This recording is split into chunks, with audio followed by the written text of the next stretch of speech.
यह कहानी एक 14 साल की लड़की के बारे में है जिसे उसी का टीचर अपने घर बुलाकर उसका रेप कर देता है। जिसके बाद उस लड़की के पेरेंट्स न्याय पाने के लिए कैसे कानूनी न्यायालयों के चक्कर लगाते हैं और क्या उस लड़की को न्याय मिल पाता है या नहीं, आज के इस वीडियो के अंदर जानेंगे। कहानी की शुरुआती में हम हनी नाम की एक लड़की को देखते हैं जिसकी उम्र 14 साल होती है। हनी कुछ दिनों से काफी परेशान लग रही होती है। फिर एक दिन जब हनी अपने स्कूल में जाती है तभी क्लास के अंदर हनी काफी बेचैन होने लगती है और तभी उसे चक्कर आ जाते हैं जिसके कारण वह बेहोश हो जाती है। उसके बाद हम हनी के पिता को देखते हैं जो कि एक ऑफिस में काम कर रहे होते हैं। तभी उसके पिता के पास हनी के स्कूल से कॉल आता है जहां उन्हें पता लगता है कि हनी की अचानक तबीयत खराब हो गई है। जिसके बाद उसके पिता तुरंत स्कूल पहुंचते हैं जहां स्कूल की प्रिंसिपल हनी के पिता को बताती है कि हाल ही में काफी बच्चे की तबीयत खराब हो रही है, इसीलिए उन्हें डॉक्टर को दिखाना चाहिए। जिसके बाद जब डॉक्टर हनी का चेकअप करते हैं तब वे देखकर काफी हैरान हो जाते हैं क्योंकि हनी प्रेग्नेंट होती है। और जब डॉक्टर इस बात को हनी के माता पिता को बताते हैं तो वे काफी ज्यादा शॉक्ड हो जाते हैं। इसके बाद वे हनी को अपने घर ले आते हैं। अब एक 14 साल की बच्ची प्रेग्नेंट हो गई है, इस बात पर केवल उसके पेरेंट्स ही उस दुख को समझ सकते हैं। जहां वह घर आने के बाद वे काफी ज्यादा दुखी होते हैं। तभी हनी की माँ हनी से पूछती है कि वह बच्चा किसका है। अब यह सुनकर हनी काफी ज्यादा परेशान हो जाती है क्योंकि वह केवल 14 साल की एक बच्ची है। वह अपने रूम में जाकर खुद को लॉक कर लेती है। जिसके बाद हनी के माता पिता उसे रूम से बाहर लाते हैं और वह काफी ज्यादा रोने लगते हैं। फिर अगले दिन हनी की माँ हनी को लेकर एक प्राइवेट डॉक्टर के पास जाती है जिससे कि वह हनी का अबॉर्शन यानी गर्भपात करा सके।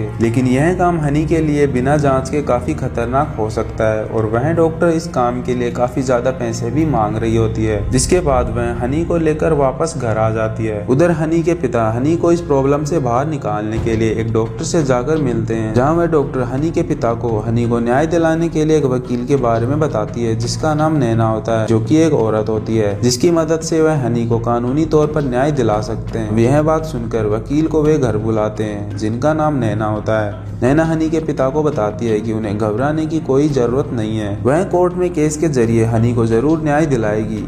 लेकिन हनी की माँ इस काम के लिए तैयार नहीं होती है क्योंकि उसे समाज की बदनामी का काफी डर लग रहा होता है। साथ ही वह बताती है कि कुछ महीने पहले पास ही में एक लड़की के साथ भी ऐसा ही हुआ था, लेकिन उस लड़की ने आत्महत्या कर ली थी। इसी कारण वह केस करने के लिए मना करती है। लेकिन हनी के पिता हनी को न्याय दिलाना चाहते हैं। उसके बाद वे हनी को लेकर पुलिस में एक केस दर्ज कराते हैं जहाँ हनी इंस्पेक्टर को उस आदमी के बारे में बताती है जिसने उसके साथ यह घिनौना काम किया है। अब वह आदमी और कोई नहीं बल्कि हनी का ट्यूशन टीचर ही होता है जिसका नाम अवन होता है। यह जानने के बाद हनी के पेरेंट्स पुलिस को बताते हैं कि वह पास ही में घर में किराए पर रहा करता है और वह सभी बच्चों को ट्यूशन कराया करता है। यह जानने के बाद पुलिस ऑफिसर अवन के खिलाफ केस दर्ज कर लेते हैं और जब हनी के केस को कोर्ट में दर्ज किया जाता है तब बिना किसी सबूतों के सुनवाई भी नहीं हो पाती है। लेकिन जब पुलिस अवन को अरेस्ट करने जाती है तो वह अपने गाँव के लिए भाग जाता है। लेकिन एक दिन पुलिस को खबर लगती है कि अवन एक होटल के अंदर रुका हुआ है, लेकिन जब पुलिस वहां पहुंचती है तो वहां से भी अवन भाग जाता है। उधर हनी अपने साथ हुए इस हादसे के कारण काफी ज्यादा दुखी और शर्मिंदा होती है। लेकिन हनी के पिता उससे पूरा सपोर्ट करते हैं और वे हर हालत में अवन को सजा दिलाना चाहते हैं। जहाँ नैना हनी को जो भी उसके साथ हुआ है उसके बारे में पूछती है क्योंकि कोर्ट बिना स्टेटमेंट के हनी को गर्भपात कराने की परमिशन नहीं दे सकता है। उसके बाद हनी अपने साथ जो हुआ होता है उसके बारे में बताती है। जहाँ जब अपने फ्रेंड के साथ खेल रही होती है तब उसका फ्रेंड उसे अवन से ट्यूशन करने को कहता है क्योंकि हनी के एग्जाम भी पास होते हैं और उसे मैथ में काफी दिक्कत आ रही होती है। तभी वहाँ अवन भी आ जाता है जो कि हनी को काफी गंदी नजर से देख रहा होता है। यहाँ हमें पता लगता है कि अवन एक अच्छा आदमी नहीं है। उसके बाद जब हनी उसके पिता से ट्यूशन के बारे में पूछती है तो उसके पिता भी हाँ भर देते हैं और अगले दिन हनी सभी बच्चों के साथ ट्यूशन जाती है। तब अवन उसी को घूरने लगता है और वहाँ उसे आखिर में रुकने को कहता है जिससे कि वह उससे मैथ के डाउट्स को बता सके।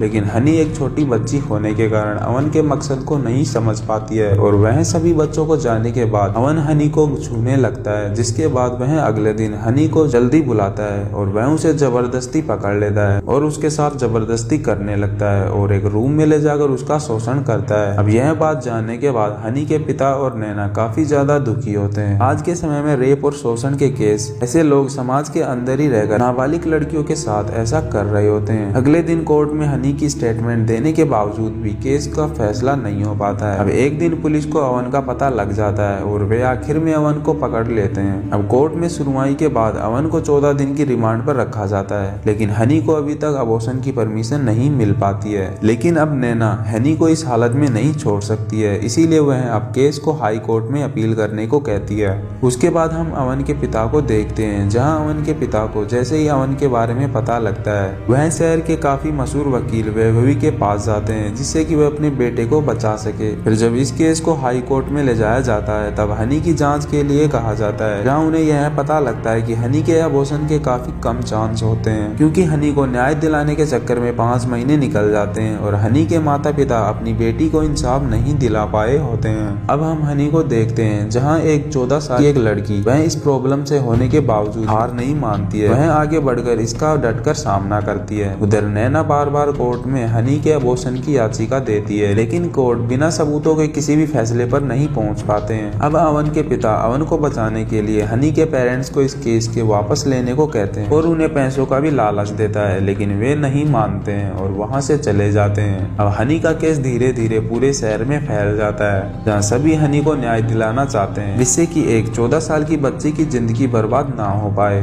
अब हम उसी जज और वकील को भी देखते हैं, जिन्हें हनी की केस के लिए काफी ज्यादा दुख होता है, क्योंकि उन्हें पता होता है कि सच्चाई क्या है, लेकिन वे मजबूर होते हैं, क्योंकि उन्हें पता लगता है कि हनी यदि उनकी बेटी की जगह होती तो वे ऐसा नहीं करती। फिर जब कोर्ट का आखिरी दिन होता है तब पुलिस को अवन के खिलाफ एक और केस के बारे में पता लगता है, जहां उसने पहले एक लड़की के साथ ऐसा किया होता है। इसके बाद कोर्ट के द्वारा हनी को 3 स्पेशल डॉक्टरों की टीम की जाँच के बाद यह पता लगता है हनी का अबॉर्शन हो सकता है, और इसी के बाद अवन को भी 10 साल की सजा हो जाती है, जिसके बाद आखिर में हनी को न्याय मिल जाता है और उसके माता पिता भी काफी खुश होते हैं। एंड इसी के साथ मूवी का एंड हो जाता है। दोस्तों, यह कहानी आज के समय में लड़कियों के साथ इस समाज में हो रहे शोषण पर बेस्ड है। ना जाने कितनी ऐसी लड़कियों को इंसाफ नहीं मिल पाता है। तो दोस्तों, अगर वीडियो पसंद आई हो तो लाइक कर कमेंट जरूर करें। मैं मिलता हूँ आपसे एक और नई वीडियो के अंदर।